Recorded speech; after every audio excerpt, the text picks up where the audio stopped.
Hello, hello, hello everyone. Welcome back to my channel.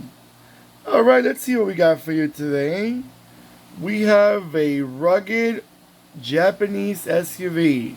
One of the most iconic Japanese SUVs, 4x4s, or however you want to call it.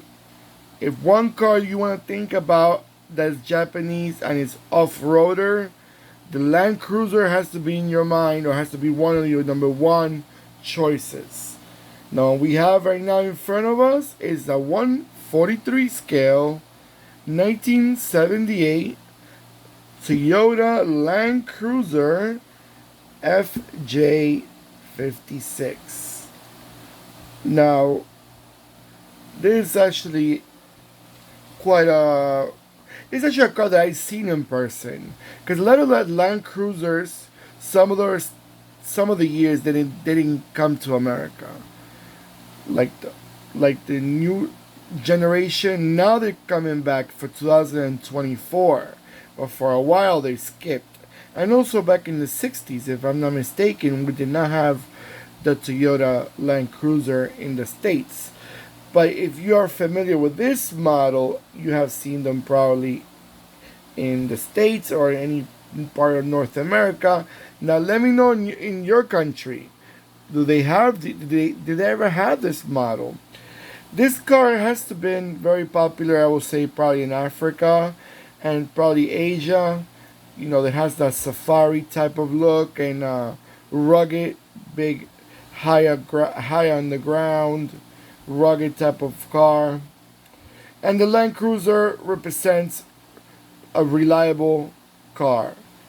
That's why it has been so iconic. One of the most important things that you want to make a car stand out and be remember is one of them is how good they were, how reliable they were.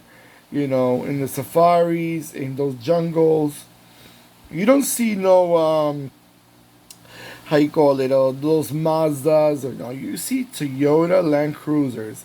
You may see a Nissan Patrol, but the Land Cruiser is like the number one. And you may see one Land Rover around here, one Jeep around there.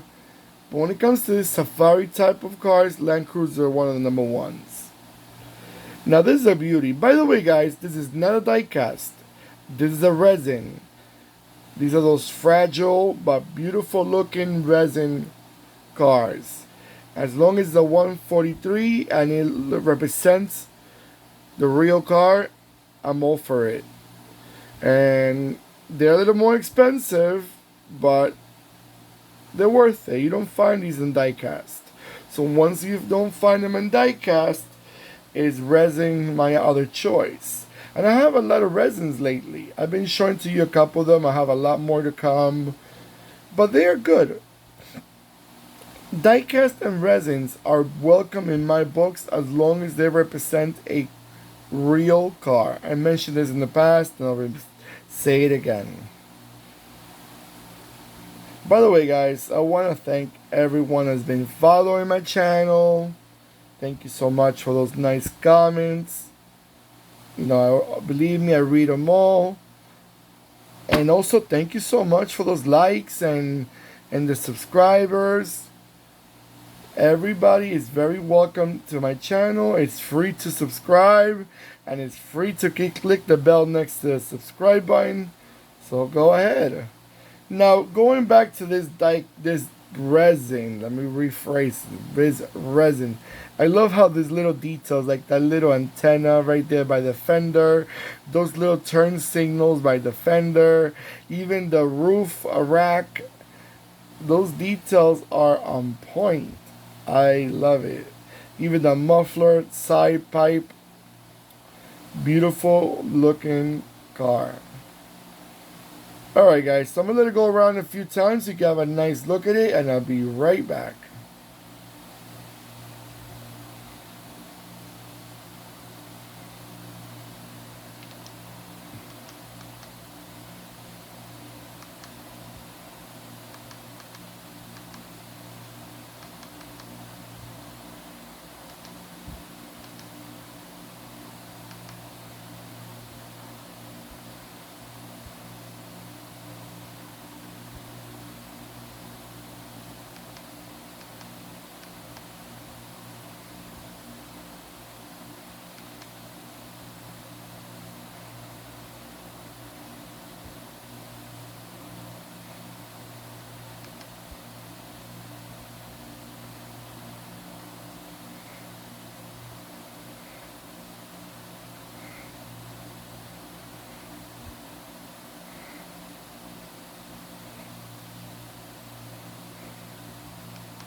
Alright guys, so I'm back.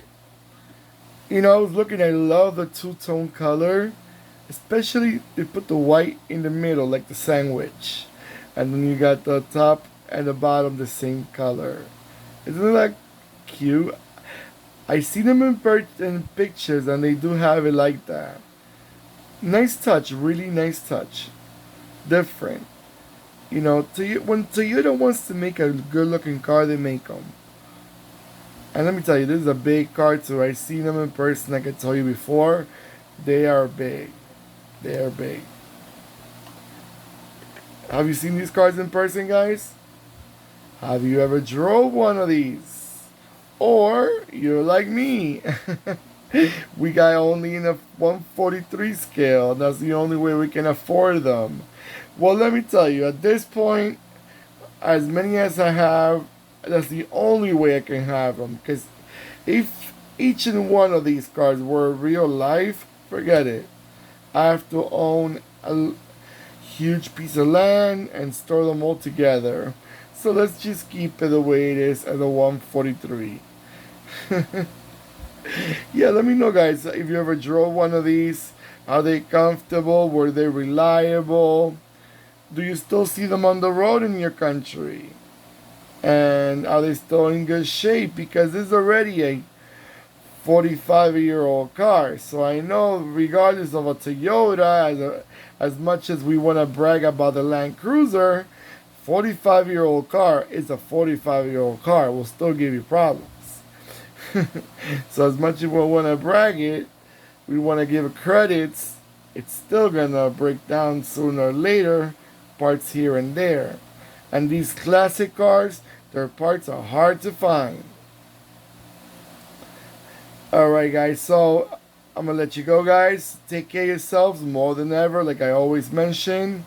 Don't forget to comment in the videos, let me know, subscribe, that nice thumbs up, which is always appreciated.